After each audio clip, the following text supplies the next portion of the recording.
Magluluto naman tayo mga katiyoy friend ng chicken nilaga. Kaya samahan niyo po ako mga kaibigan para sa ating ulam ngayon.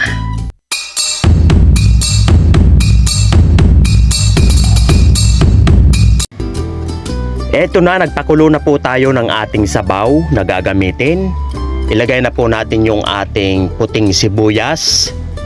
At syempre meron din tayong bilog na paminta. At ito na po yung ating chicken. Hiniwa na po natin yan mga kaibigan. Isang buong chicken po yung aking binili mga katiyoy friend. Hindi naman gaano kalakihan. Ilagay na po natin yan sa ating kaserola.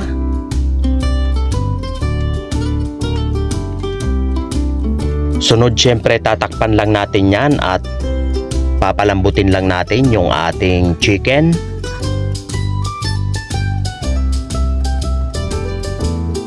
Yun. Syempre tatanggalin natin yung mga bula-bula sa ibabaw mga katiyoy friend. Kailangan linisin natin yung mga bula niya sa ibabaw. Siguradong mapaparami naman ang higop natin ito mga kaibigan. Papawisan na naman tayo. Ilagay na natin yung ating patatas.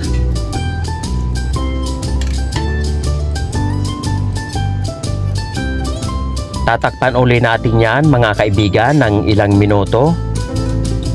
Lulutuin lang natin yung ating inilagay na patatas.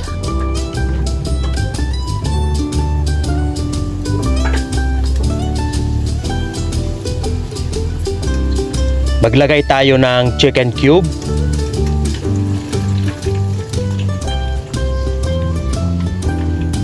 Mabango na mga katiyoy friend ang ating ulam.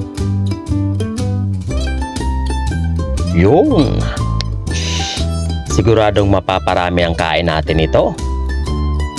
Siyempre titimplahan na natin yan ng patis. Ilagay na rin natin yung ating pichay. Ayan.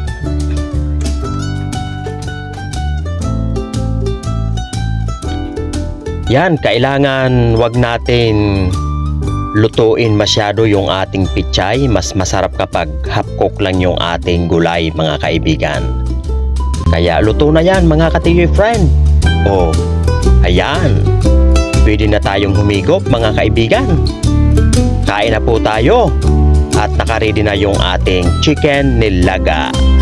Thanks for watching.